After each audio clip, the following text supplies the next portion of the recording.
Hey everyone, I wanted to kind of showcase my YFZ build. This is a 2021 YFZ450r. Never been on the trails, just got it last week. And I kind of wanted to do it up to my liking before I hit the track and trails. I'm going to do light motocross, nothing stupid, nothing crazy, just light motocross. We're going to build, we have some property, we're going to build a little track on it and a pretty nice trail system. So I just wanted to get back into this, and I wanted to do this thing up right. So I just kind of wanted to showcase, the build and what I've done so far. We have the Hauser steering stem. I believe it's a +1 anti-vibe. Came with the anti-vibe stem, and of course the flex, the flex bars. They have these bushings, I guess rubber bushings on either side, so that they actually pivot right here.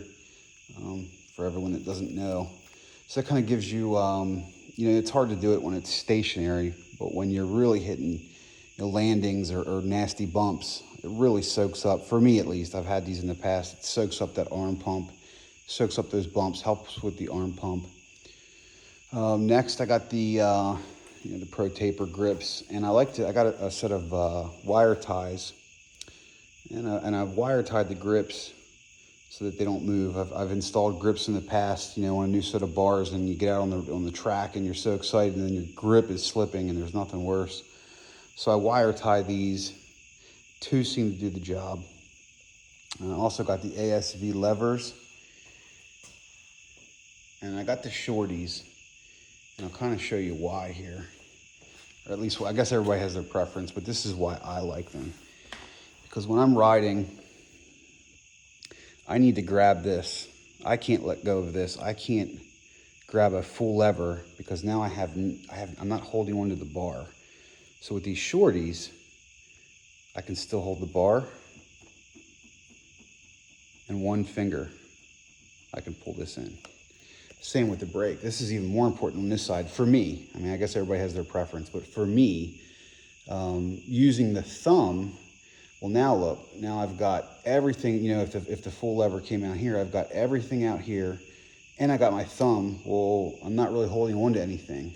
So with this, again, I've got three fingers back here. I can get all my braking right here, and I can still thumb. So it gives me more control. I prefer those. All right, moving on, I have the Precision Racing. This is the Elite steering stabilizer, steering damper, however you want to call it. And it's got the high and low speed, the center, and what are they calling it? The outer, I guess. Sides, they're calling it sides. So it's adjustable for when your bumps, you're hitting bumps on the straightaway, and then when you're turning, so you can adjust each of those. And I still, I went with the recommendations from Precision. I'm still kind of working that out, and I want to get on the track and kind of see how that feels and adjust from there. But I adjusted it to what they recommend for the type of riding I'll be doing. This is the SE, so it comes with a pretty cool bumper. You actually can't buy that from Yamaha. You have to get the SE. We got the Hyper wheels. The factory come with, I think, 21-inch on the front and 20-inch on the rear. Probably pretty good for trails. But for motocross, I like the 20-inch fronts and the 18-inch rears. So, look pretty good, I think. Next, I have the Hauser. These are the Hauser Pro Bounce. I think they're called Pro Bounce Nerf bars. And the idea here is, this pivots right here. And underneath it here, you can't see it. I'm touching it. There's a rubber, about this thick, a rubber bushing. So this right here goes up and down. So you're bouncing right here. And I say bounce. This thing is super rigid, but when you're rocking and rolling, the idea is that it soaks up the bumps. I've never used these before, but I am excited to see how they feel. I just want to get more laps in. You know, I'd like to get in better shape, and this thing's going to help me get there. And I'm hoping that, you know, between the stem, the Nerfs, and the flex bars, and those levers, but believe it or not, those levers, for me at least, helps the arm pump significantly. So I'm hoping that all these things help me get more laps in. And here, this is FJ. This is from the same company that made the flex bars, Fast Company. I think this is more of a novelty. I just think it's really sweet looking. That stamped clevis just is not very, I think it's unsightly. This is cool. They claim that with this spring, you see, you lose your spring back here, the factory spring's back here. And the idea is that instead of that on and off light switch that the factory spring gives you, this is more controlled, and you can kind of slowly, we'll see how it works. I just think it looks cool, and it was pretty cheap, 50 bucks, I think.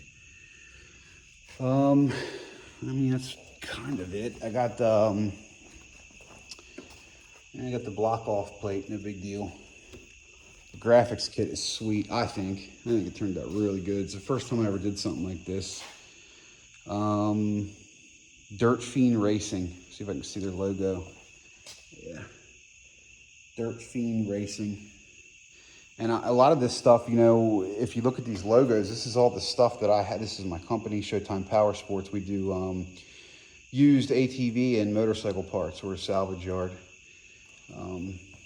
Two shops, 2 locations. But a lot of all these sponsors are you know, stuff that I have. So it was kind of cool. I ride with Alpine Stars. I have a Shoei helmet. You know, Precision, Hauser. So a lot of this stuff, all of them actually, are parts that I bought that I wanted on my kit. So they totally customized it. It took a little bit of time, but I think the quality is outstanding. They're super thick. They feel super tough.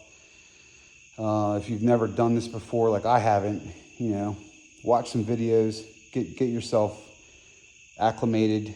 I used a spray bottle filled with soap and water and a heat gun. Heat gun is a must, for sure. Heat gun is a must. Do not do this without a heat gun. And the idea behind the soap and water is, you know, I would spray, you know, soak this down the fender, and then I'd peel the sticker, soak the back of the sticker, lay it on there, and then I could move it around a little bit. It didn't move a lot, but I could move around to where if I made a mistake, you know, I was able to kind of adjust that. And I think if you do it dry, it kind of is what it is. You're just going to be peeling it up a bunch of times unless you're really good, which I'm sure there are people out there. I'm not one of them. The seat cover, I got this off eBay. Enjoy. I really wanted, I forget the name of the one I wanted. Was it 4Works, maybe? I forget. But this thing's pretty nice. I mean, it kind of goes with the kit. It was challenging, I'll say that. I got an electric staple gun for this, and that was tough. That was hours. It took almost as long to do that as it did the graphics kit.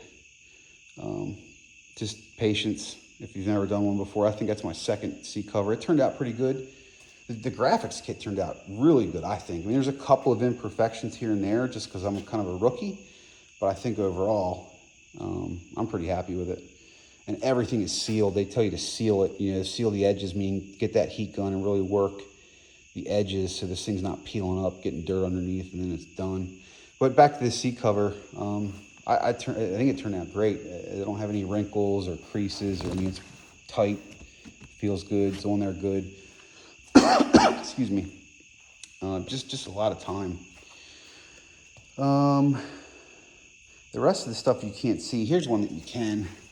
This is a PEP. It's a little bit longer than the factory one, and they claim it's easy pull, meaning this thing's longer, so it gives you more leverage. Again, you know, if I'm only up here using one finger, yeah, that's pretty good. A little tight, but not too bad. So, and that was cheap. I think it was worth it. It feels a lot better. Also, I lost I got rid of the headlights. You know, they're gone. That kind of looks goofy. I might try to find something there to, really this thing here is the only thing I don't like. Other than that, you can't really see it too much when it's, but I replaced that with just this single kill button. And I do have a tether that goes with this if I decide to hook that up. Yeah, stupid little, no big deal. But yeah, so there's the headlights. There's the goofy brake clevis that they give you. Just doesn't look good. There's that factory clutch arm that we replaced with the PEP because I took all the brake light switches off. I still have the brake light on. I think 4Works makes a carbon kit that you can remove the headlight, or the tail light rather, and it kind of covers this with carbon fiber. I think that'd look pretty cool. So I might snag that. It's not hooked up. There's nothing here to me, these are motocross bikes. You know, they don't need a headlight.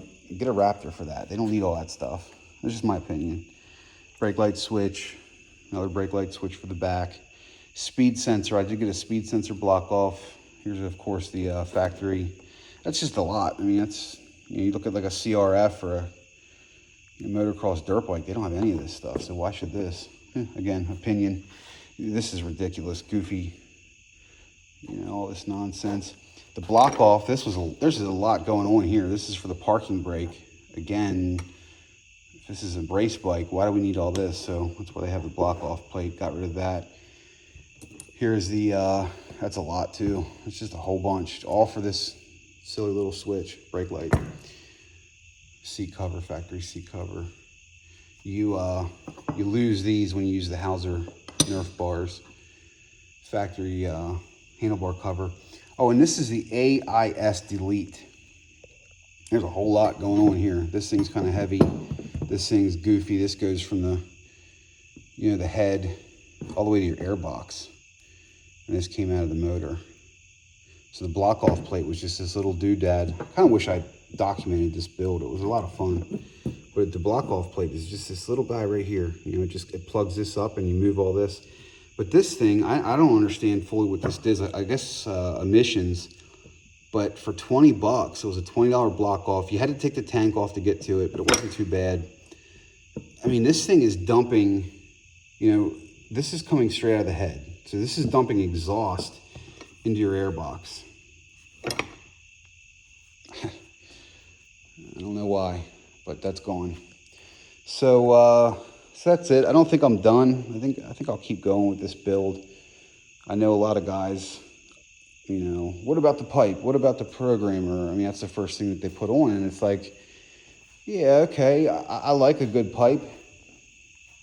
Who doesn't? Who doesn't like a good pipe and a programmer and all that good stuff? But the reality of it is that this machine at 39 horsepower, most people that buy these can't get, the potential out of that 39 horsepower. They're just not good enough. I'm one of them. I'm not at a point where I can get every last bit out of this machine. I'm far from it. Who doesn't like a little bit more power? Of course. I get all that, and I appreciate all that, and I like all that. But the reality of it is that a lot of guys go straight to the pipe. First thing you do, bolt the pipe on, bolt the programmer on, and I think there's a lot more important things to do before that, and I've accomplished those. Also, it's the small stuff too that as a younger guy I just ignored and pretended like didn't exist. But the tire pressure is huge. Okay, great, you got a pipe, you got your programmer, but your tire pressures are all goofy. They're not right. So it's important. I think it's often overlooked. I snagged this, hold it proper, Jayco low pressure tire gauge.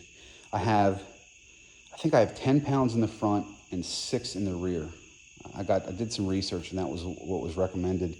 But this is a really cool doodad. This was pretty cheap, 15 bucks, maybe 20 bucks. And if you overfill it, it's pretty cool because you overfill it and you just, you plug it into your valve stem and you hit this button and you just watch the gauge go down to your desired pressure. So it's super easy, super light, super small. So that's a big one, tire pressure. And I think a huge one that I never really paid attention to was actually setting up the suspension. I mean, this thing has all kinds of adjustability, here, the outer one, for your spring compression, your ride height. And I think, yep, there's one on the bottom here too. Yeah, so I've yet to learn. I'm about to, that's my next stage, is really setting this thing up. The camber, I don't think this is caster adjustable, but the camber is adjustable. They probably set it up pretty good from factory, I imagine. But you know, toe, camber, and then all those adjustments, you know, for my weight, for my riding style and so forth. I feel like this is my opinion, but I feel like there's a lot that you can get out of this machine if you dial it in right. You know, it's not just a matter of hopping on and riding. So, so I plan on learning that and really getting this thing dialed in for me, you know, all the tires, all the suspension, get the rear suspension dialed in, get the ride height. They recommend, I think I read somewhere, about 7 inches in the rear, about 7 1/4 in the front if you're sitting on it, measuring from the bottom of your skid plate. So, so I think I'd like to really get all those things dialed in and really learn this machine. This is the second one I've owned, but it's been a while. So really learn the machine again and figure out what makes it tick, you know, and what I need to improve on, and then we'll worry about the pipe and all that other stuff. And there's a lot of cool things I'd like to do to this, but anyway, thanks for watching, and you know, if you guys have any questions about any of this stuff, I'd be more than happy to answer, I guess, down in the comments. This is my first video, so I'm learning as I go, but you know, for sure, if I can help in any way, shape, or form, I'd be glad to.